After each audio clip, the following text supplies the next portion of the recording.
absolutely delighted to be asked to talk about tactical urbanism. I suppose just by kind of way of introduction, I've collected my thoughts under the title Designed in Time, thinking about the role of tactical urbanism in building long-term urban resilience. And hopefully it sets a bit of kind of context for Daisy and Irene to discuss what they're going to chat about later. I mean, the main thing I'm going to focus on is thinking about that kind of tactical urbanism. What is it? You know, why might you use it? Who's involved and where might you find it? And then I'm going to just kind of end by making some links to where we find ourselves now and what might be some of the learning for the future. So I thought it would be useful to introduce a bit about myself. And I suppose, like many of my peers, I'm interested in tactical urbanism because when I entered the profession, it was in the wake of recession. So 2008, where when I started at Glasgow City Council, where I'm on secondment from, actually we saw really acute widening of the inequalities of place between where we operate. We saw a 25% drop in planning applications. So actually the market conditions were also kind of impacted. And I was lucky enough to be involved with an initiative called Stalled Spaces, which really was set up to help champion tactical and temporary interventions, and really trying to kind of address that gap. And this was picked up by the Scottish Government and rolled out nationally. So from that, I got a really good kind of first-hand experience of, you know, what tactical urbanism is, what role does it play within planning and urban design. And I suppose from that, it's fair to say I'm kind of talking about this with the departure point of, I think that actually tactical urbanism has a really is a really valuable tool within our urban design and planning system. It offers an ability to be more adaptive, more flexible, incremental and participatory. So it can aid in terms of long-term urban resilience.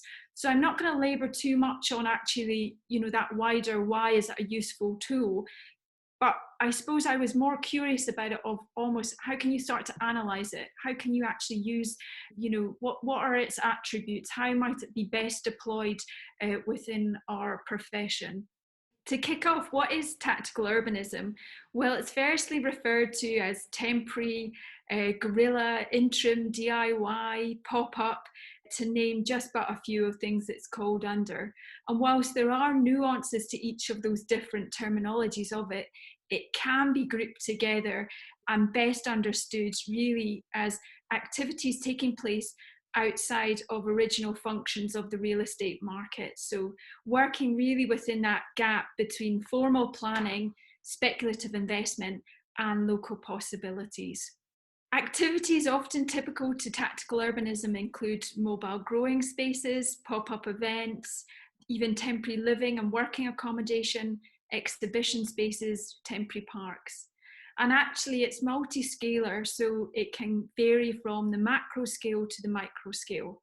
And here's just a couple of examples. So example of a pedestrian footway in Rotterdam, which bridges across several urban blocks and actually pierces through a building. And it's been used at that macro scale where it was crowdfunded to really kind of drive that bigger urban regeneration for the area. But on the flip side, you can have it as small as just one car parking space. So this is a parklet in Stockholm. So while small, you can still see it's got multiple functions, somewhere to sit, a bit of urban greening, and it's also removing that car parking space from the urban public realm. But just before I go on, I think it's really worth noting, and I know I've had conversations with various different people, that actually the activity of temporary use is neither new nor novel. It's always been in existence in cities. You know, the activation of public places for civic gatherings, festivals and markets, or even protests, has long been embedded into human culture. But I think what's most interesting and significant over the last decade, it has been the increase in frequency, the diverse range of actors, the different locations for it, and the nature of projects, which academics would say is rooted in the conditions of our time. And I think that's a really good point when we start to think, well, what are the conditions of our current time, and how might tactical urbanism be kind of deployed? So in terms of my kind of study of tactical urbanism, I found that actually it could be understood within 5 different motivational categories. So that range from, a stopgap, so somewhere that's actually literally just trying to create, a placeholder, to testing demand or fulfilling demand. So in terms of testing demand, that might be, is there appetite to close off a road? Let's test it out in a tactical way. Or fulfilling demand. So a good example of this might be in an area with an oversubscribed waiting list for an allotment. Could temporary growing space plug some of that demand in there? And also growing momentum, how is it used within that development process to actually grow appetite and grow interest in something? And then the last being temporary into permanent. And I think through all my kind of research, I found that actually projects tended to typically have more than just one motivation. And obviously the motivations for a project can evolve over time. And it was rare to see a project that didn't have some kind of lasting legacy. So that's either physically on the place where it was, or culturally within the people involved with it. So whilst that kind of temporary into permanent, actually, it was one of the kind of most frequent. Thinking about kind of who's been involved with tactical urbanism over the last decade, well, largely you can group them into 3 different players. So that involves the landowner, the activator, and the user. And obviously sometimes this can double up, but actually you can start to see a kind of group, almost 3 distinct different players within tactical urbanism as we know it. One of the other things as well as motivations I found was actually you could start to look at a geography of preference for tactical urbanism. And I think this was really important to me as an urbanist to think about actually where's the principles, where's the strategy behind this? How might we best use this as a kind of valuable tool? And you can see that actually these spatial guidelines are not too dissimilar to conventional real estate markets. So the centrality of location. So here you can see the diagram where it's using a model similar to space syntax to start to think about that network of streets and spaces and how a location might really actually tactically impact that. The density of users around it, and also the users in typical tactical urbanism to activate that space. So there has to be a kind of critical mass around where we might deploy this. The existing infrastructure is really important. So actually, tactical urbanism tends to be light of foot and flexible. So, the financial cost of what you need to do to a space or a place, how agile, how quick it can get to start is really important. So that existing infrastructure is quite critical.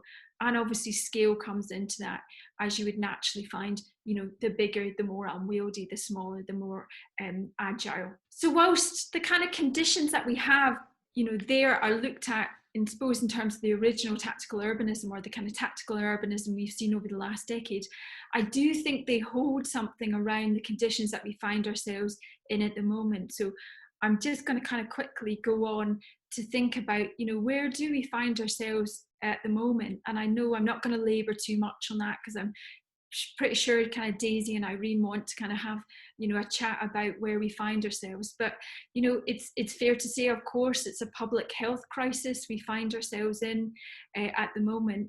But actually, I think what is highlighting is a quality of place issue, a quantity and allocation of space, and also a proximity to, the distribution of our assets and resources that we find within our urban environment. So I think this is where this mix of imperatives, tactical urbanism, with its flex, with its light of foot, with its experimental qualities, can be called upon to assist with this. And I suppose what I've tried to do is look at, well, what learning did we have before, and how might that be applied, and where might it differ from where things have happened before. And so here you can see who now might be the players involved with tactical urbanism. In the red, you might see activators being much more mainstream. So it might be public health, local authorities playing a key role, even perhaps infrastructure providers. Who might be the users? Well, it might become more of that kind of mainstream mass population. There might be a targeted focus on key workers, so actually trying to kind of plug some of that demand that they might have for their urban environment. And I think rooted in the heart of it for me has to be that design and data that sits behind it. So actually, when we think about tactical urbanism, how might we use design to shape the way, so rather than it being about a prescriptive manual approach to it, actually design asking the right questions and answering the right questions of where, how, and for what motivations. And I think the other thing is about data. So when I looked at that geography of preference, what is the new geography? What's the spatial attributes that we need to be applying? So where might we be connecting to? What things might we need to plug with tactical urbanism? And I suppose I've slightly indulged myself by thinking, okay, how do we get past this kind of interim, this period, and use tactical urbanism as a kind of valuable tool? But what in the future, and I mean kind of medium, short, medium, long term, might tactical urbanism kind of play a role?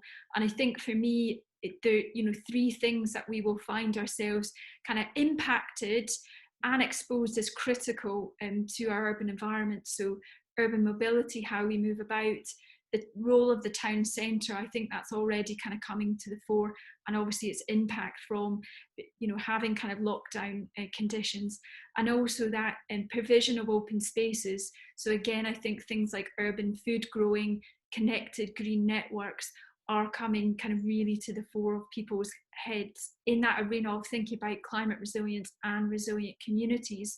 And so I think with that, I suppose it's a plea to say that tactical urbanism has a role to play within that, of all the different motivations we might want to use it for, of fulfilling demand, testing, growing momentum, and I think it plays a valuable role. So that's a very whistle-stop tour about my thoughts around tactical urbanism and where it might offer some answers to where we find ourselves in at the moment.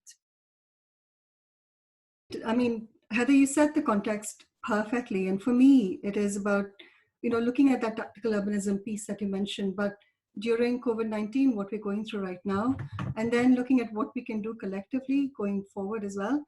So I was just thinking about this. We live in really, really strange times. 10 weeks ago, I was in Abu Dhabi at the World Urban Forum. And in Abu Dhabi, the discussion was about the climate crisis, the climate emergency. We talked about the Sustainable Development Goals. We talked about, how this decade has to be, the decade of action to deal with the challenges of the climate crisis. And I remember coming back from Abu Dhabi, and in the airport in Heathrow, there were people with masks, and there were headlines in the newspapers about what was going on, slightly further away places, and you knew something was coming.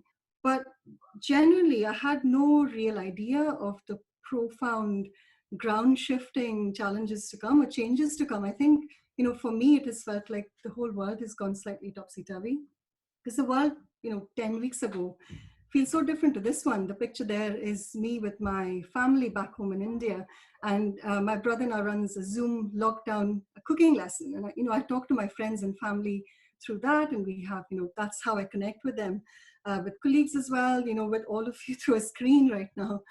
And our city streets, I mean, that's the Royal Mile, it has such an eerie, abandoned quality about it. And to me, it's the relationship that we have with each other, the human connections, as well as the connections that we have with the built environment around us and the natural environment around us. It feels like the whole thing is completely redefined, and we're all trying to find a way through what this means for all of us.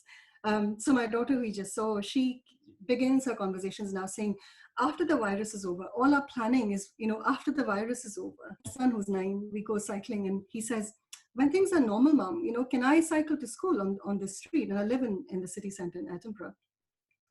Is that normal? Would that be normal again? And I read somewhere yesterday where it said that moments of crisis can provide a heightened insight into the problems of everyday life pre-crisis. And I think our future seems uncertain right now, but we need to acknowledge that many parts of the normal that, a lot of us long to go back to were broken. It was a crisis that we were in the pre-pandemic. And we have an opportunity ahead, as you were saying, to take a really proactive approach in reshaping this evolving life that we have after lockdown, and ensuring that in the long term, we can lead, it leads to a fairer, happier, healthier world that we all want to see and that we've been talking about for so long as well. In Sustrans, as you can imagine, over the past couple of weeks, we've been talking so much about what this means for transport and for sustainable transport. Because as the lockdown loosens, there'll be new travel patterns. We know that there'll be different choices that people will make in terms of how they travel, the different mode choices that they will make. And without action right now, there is a real risk. I think that, as we know, that the car will be seen as the safest option, understandably so. And it could become the default mode of socially distant transport. And we've seen it already in Wuhan. I have a slide up there where they had a lockdown for 73 days, I think. And as soon as the lockdown was lifted, we can see the graph in terms of how many people understandably saw the private car as their safest option to get around. And there is a real risk, as I said, that it happens here too. I'm going to stop sharing my screen because I don't have any more slides. And it's always nice to see faces here while I speak. Because as Heather was saying, I think we really need to plan for 3 horizons coming forward. Right now, during the period of restrictions, we need to make sure that people are safe. Those who are taking essential trips, key workers, those who need to go out for exercise, it has to be safe for people. In the medium term, as we come out of lockdown, we need to ensure that for those of us who've rediscovered the joys of this, it's an enforced 20-minute neighborhood almost that, we're all living in right now. And those of us who've enjoyed rediscovering cycling, you see so many families out there right now. Those of us who've seen little pocket places that we have around us within the neighborhood, little green spaces, that people have a choice to get there without having to jump in their cars. And in the longer term, we have a chance now to plan for what a real change in our streets, our neighborhoods, our towns and cities can look like. And cities around the world are doing that right now. As you know, social media is completely inundated with pictures of what's happening in different parts of the globe. So Oakland, California, just a couple of examples. They've closed 74 miles of roads to through traffic. So 10% of the roads in their city closed to through traffic so people can go out and exercise and, physically distant walking and all of that. Vienna, as an example, they've created 9 temporary meeting zones. They've reallocated space, again, from motorized traffic to pedestrians. And it's pedestrianized in an additional 20 streets. Berlin and Bogota, for example, road space is given over to create a complete network of cycling, almost overnight. Paris has got some really, really ambitious plans as well. And even in the UK, over the past couple of weeks, or even the past week, we've seen a couple of examples come up. Communities have taken, they've come together, they've put cones and planters outside shops. So, they've reclaimed some of the carriageway space to make space for stepping out and being socially distant. Brighton and Hove have closed the street just now to create space for exercise. I read yesterday that Leicester has a plan for a phased approach to lockdown. And even in Scotland, the momentum has been building for temporary measures. I'm sure, all of you are aware of the Pedal in Parliament, and, there's a community voice that's growing to say we need more space for safe space to do things right now. Local and national leaders are listening and taking note of what's happening as well everywhere. And conversations that I have been part of, there has been a real joined up approach between public health and between transport, and clear links are being made, not just for now, but even for the longer term. And Irene can talk a little bit about that. Irene and I have been working closely over the past couple of weeks. I cannot say much more about these discussions, and I hope you understand why.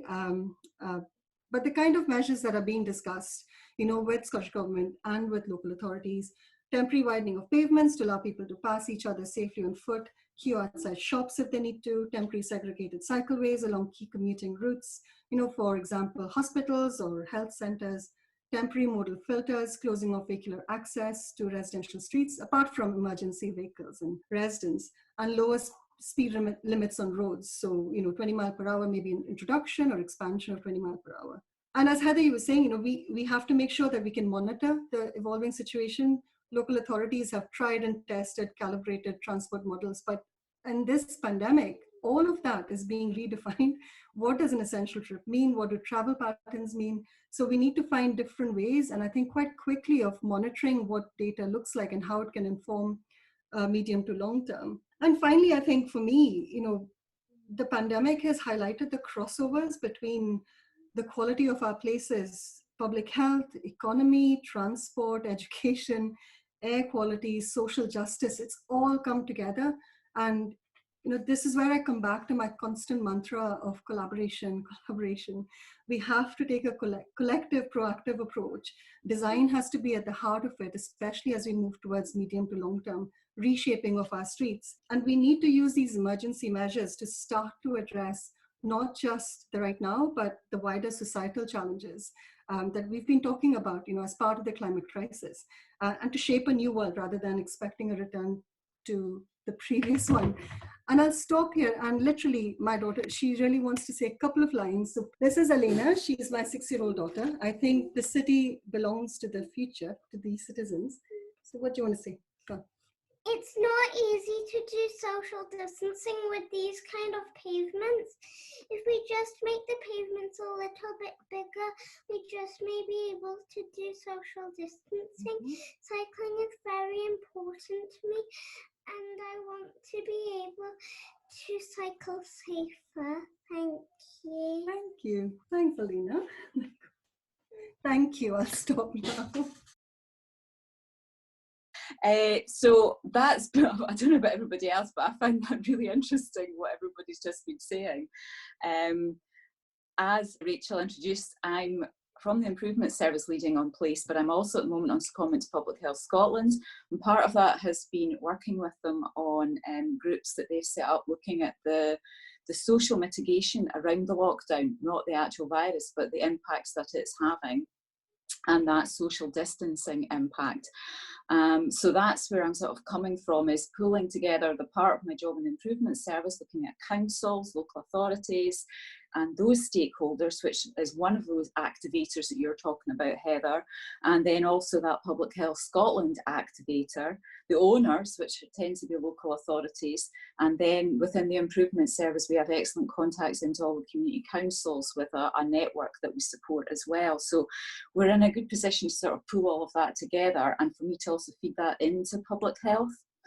The thing around the road reallocation and the distancing, a couple of weeks ago, I would agree there was much less interest in this because we just didn't know where we were and how long we were going to sit within this lockdown and how long we were going to be asked to social distance for. So it was seen as very much a short-term problem that maybe only cities would have to do something about. However, it's becoming obvious that it's now a medium-term problem. We're looking at social distancing potentially end of year, we're being told, and that lockdown may relax gradually, and we see some informal relaxation of that apparently on building sites and so forth happening already. And the concern around that is that that's actually going to make the current issues worse. So those key workers that we like to praise massively on Twitter and go out and clap for on a Thursday night are going to get put under more and more risk, particularly the ones that can't get in a car, which is a third of Scotland can't get in a car, don't own a car, and with a huge generalisation, will tend to be the ones that are the key workers going out and working in shops and NHS and actually keeping the country going. We see a lot about that in the media to support them. So there's a real motivation-wise, and I was noting down what Heather had there, we're really on that kind of, this is looking initially at a stopgap and it is looking at fulfilling demand, because we're not going to be able to continue to safely get to and from work as people start to queue outside more and more shops that aren't purely food shops, and we open things out. We aren't going to be able to stand there at a green man and queue while lucky person in car goes past in their steel bubble well protected. So there's a real inequalities issue around how we move forward within this. That means it's back to being an issue for local authorities. They're hard pressed at the moment dealing with the aftermath of what's happening and ongoing. This is becoming an ongoing issue for them. So that's really brought it back up to the fore for us, that we're a wee bit clearer on where we're going within how we treat the pandemic. That means it's more of an issue for Public Health Scotland as well, and they're looking at their own public position around that and how they support statements that will then potentially help councils to move forward. Inequality-wise, that's another issue for myself. I know councils are looking at this, but if only some councils are, this is going to become an issue in every town centre, every high street. I live in Carstorphon. It's an issue on Carstorphon High Street, and it's minute, but it's an issue. And to see some councils not feeling the confidence and the support to take this forward means we've got an unequal approach to it across Scotland as well, which I certainly wouldn't want to be seeing. So it's very much a short term and very much a fulfilling demand, but I like Heather's motivations that yes, it would be lovely to see that it's also attesting what the demand is for more local facilities, a growing of that momentum, and then we'd all love to go into that next bit of the long term of let's move from temporary into permanent. And I think as planners we're aware of where a community has something, then they realise the value of it and don't want to give it up anymore, and that would be a big desire for us all.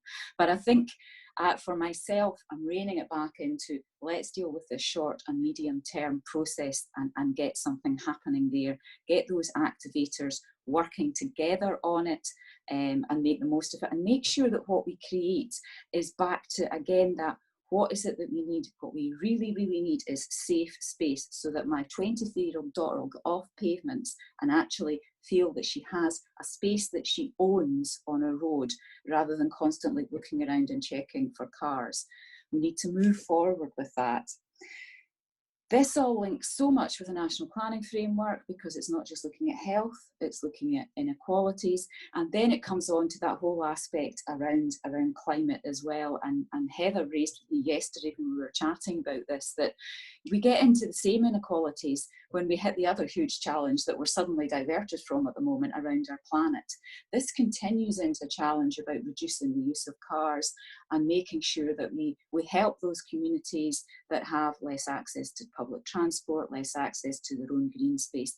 It continues into the long term as being a demand for it, and needing to fulfill that demand is not going to go away, not just because we would like to create nice little pocket parks. We need to be creating these spaces.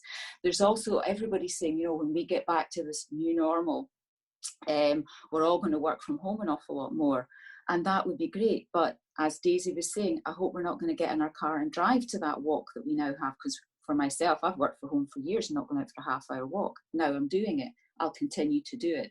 But I want to think that we're creating the spaces now that people are noticing what's outside their own front door, and that we've got that social cohesion going at the moment that we can build on, so that people continue to create the places on their doorstep that they want to go for that walk to, as this new era of home working to help with carbon emissions has a stronger hold on us all, because we've all realised how to work Teams and Zoom, which has been completely new to me. So there's a part here where I was very aware coming and speaking to the Academy of Urbanism that this would be about what is the design of what we put in, and I think that is important.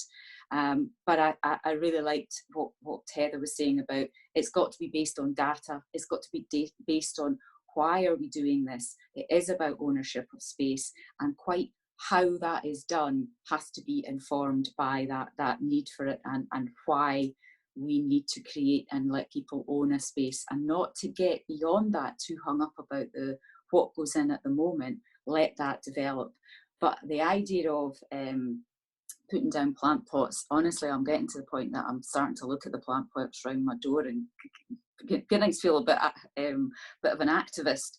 I hope we're not going to come to that. I hope we will have a phased approach to doing this though, because again, geography-wise, this is a town centre thing, but as you go out into any town centre, as you go out into any area that we're living in, we're noticing that there are issues and pinch points. So there is a need to kind of space this out across areas. And I notice in Seattle, very keen traffic engineer there, talking about them dealing with neighbourhood by neighbourhood and getting and building on the social cohesion that's going on at the moment in order to actually spread that out from the centre, because these issues are set at the moment to continue until the end of the year. So that's quite a long medium term for me.